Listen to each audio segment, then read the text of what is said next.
Alors Madame Patricia Nitti, bonjour et merci de nous avoir accueillis. On est ici dans les locaux du musée Mayol à Paris. Vous êtes la directrice artistique de ce musée. Vous nous aviez déjà précédemment permis de voir des expositions assez intéressantes comme Pompéi, il y avait Artemisia Gentileschi. On a eu dernièrement Canaletto à Venise. Et là vient de s'ouvrir au public une très très belle exposition aussi sur le verre de Murano. C'est une exposition qui s'appelle en fait tout simplement Murano, chef-d'œuvre de verre de la Renaissance jusqu'au XXIe siècle. Vous pouvez nous présenter un petit peu cette exposition ? Oui, alors nous avons voulu vous parler du verre, avant toute chose. Le verre, c'est une matière qu'on connaît depuis des millénaires. Il a traversé le temps, il est passé par Rome, et puis il est allé vers l'Orient. Et Murano a commencé sa vie. Vraiment, il y avait encore quelques verriers, la tradition existait encore, mais c'était un art mineur. Au moment de la chute de Constantinople, les maîtres verriers vont venir chercher des terres hospitalières pour se réfugier et ils vont aborder dans l'île de Murano. Ils vont s'installer, ils vont commencer à y travailler, on va les laisser faire.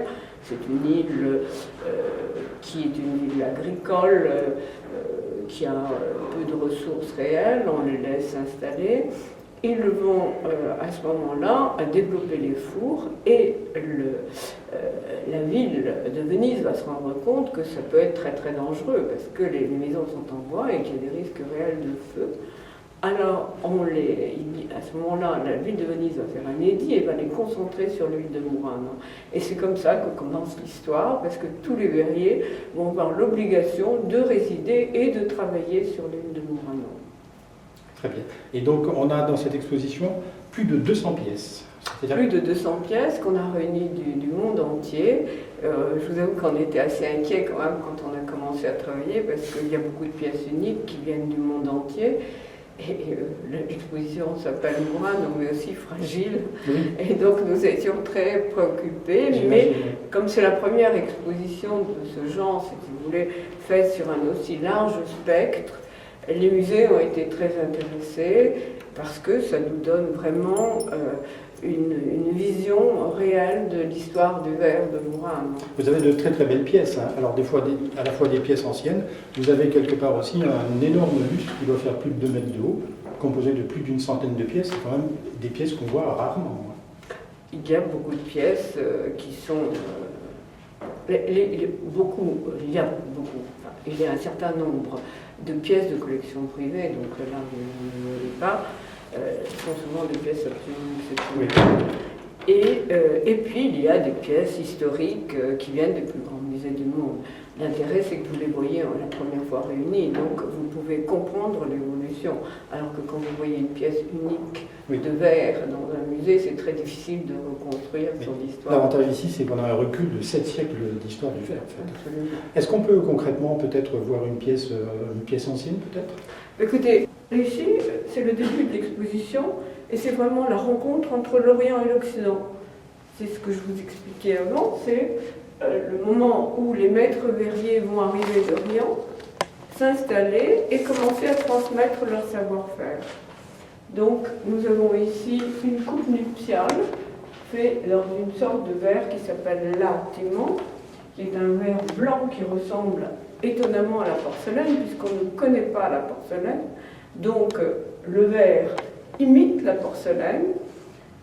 Ici, c'est une coupe de mariage qui date environ du début XVIe siècle, 1500-1510.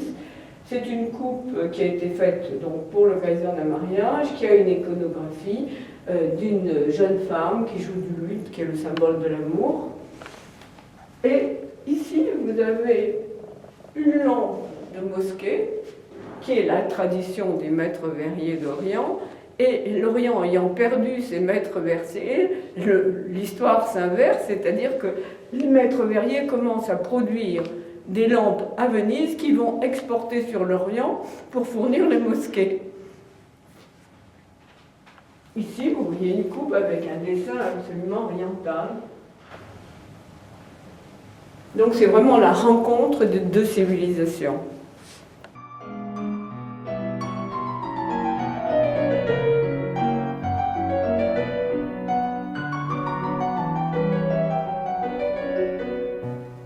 Alors avec la découverte des nouveaux territoires, on ramène à Venise, arrive à Venise le chocolat et le café. Et donc on commence à faire des tasses. Alors ici il y a des tasses qui sont de forme étonnamment moderne, si vous voulez.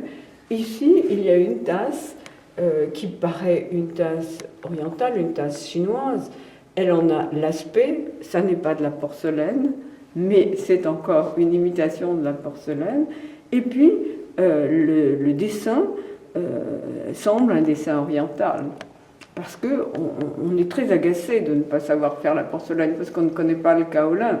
Et donc, on l'imite non seulement dans sa matière, mais aussi dans son iconographie. Alors l'assiette que vous voyez aussi, amusante, qui représente Venise, ça vient d'Angleterre et c'était les jeunes gens de bonne famille qui faisaient le grand tour, ce qu'on appelait à l'époque le grand tour, c'est-à-dire qu'ils faisaient Rome, Naples et avant Venise, et ils ramenaient des souvenirs et ils se faisaient peindre ces assiettes. Et il y a encore en Angleterre un certain nombre de services de ces assiettes qui sont tout simplement des souvenirs. Peggy Guggenheim tombe complètement amoureuse de l'île et elle est fascinée par le savoir-faire des verriers. Et c'était ses grandes difficultés. Et elle décide d'emmener tous les grands contemporains travailler à Murano. Et comme ça, elle emmène Fontane, elle emmène Arp, elle emmène Man Ray. Et ils s'intéressent tous et ils font les premières œuvres. Alors, la notion, la différence entre l'artiste et l'artisan, c'est une notion très très moderne.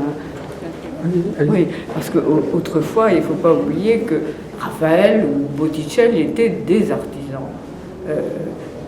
Beaucoup plus tard, les artistes, comme c'est le cas pour le verre, sont des concepteurs, mais ils ne sont plus des artisans. Aujourd'hui, c'est le cas plus que jamais. Vous avez des très grands comme Catalan, qui n'a jamais fait une œuvre de sa vie. Donc ici, on commence à voir les premières œuvres d'art qui sont conçues par des grands artistes, mais qui sont réalisées par des artisans avec la médiation de l'artisan.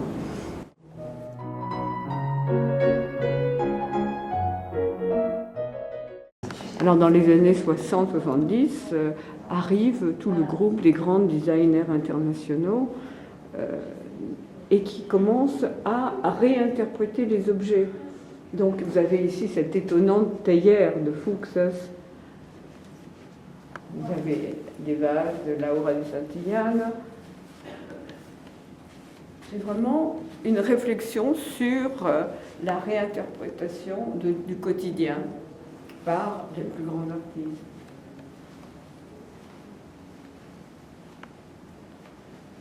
Voilà, ça c'est une mourine contemporaine. C'est la récupération vue au XXe siècle.